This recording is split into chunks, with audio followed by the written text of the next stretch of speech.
এ ময়না, তুই পুকুরের ধারটা তো বসে পাটো দোলা কেনে, ওদিকে সজনে মাথার জঙ্গলটা কেটে সব পরিষ্কার করে দিল। কি? কে একটা শহরের বাবু এসছে, বলছে জঙ্গলটা কেটে ফ্যাক্টরিটা হবে বটে। গ্রামের সব লোকজনকে জড়ো করে মাথাখান গুলাই দিল বুঝি। তো চল কেনে, চল দেখি। গোপালের পুজোর থালাটা তো তৈরি করে নিলাম, কিন্তু দেশলাইটা যে কোথায় গেল?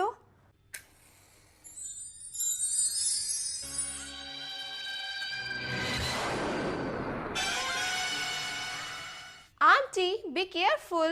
এই জন্যই তো তোমাকে এত ভরসা করি রেখা, জানি তুমি সবকিছু সামলে রাখবে।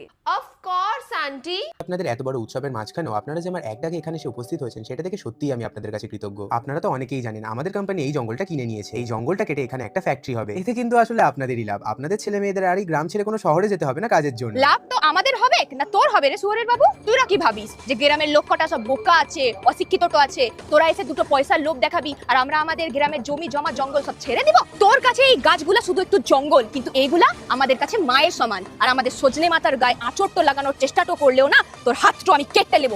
টুনটুনি বুলবুলি আয়।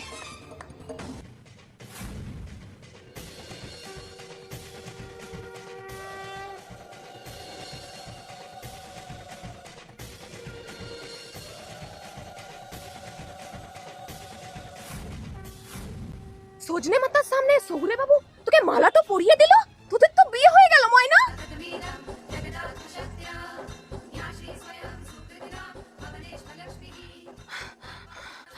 হে সজনে মাতা, তুই আমার সাথে একটু কি করলি? তুই কি আমায় কোনো ইঙ্গিত তো দিতে চাইছিস? শহুরে বাবু আমার গলায় মালাটো কেন পরিয়ে দিল? সে তো জানেও না যে আমাদের গ্রামে মালাটো পরালেই বিয়ে হয়ে যায়।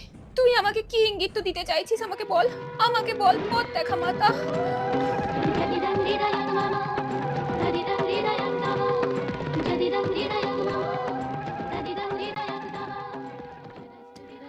সজনে মাতা, শহুরে বাবু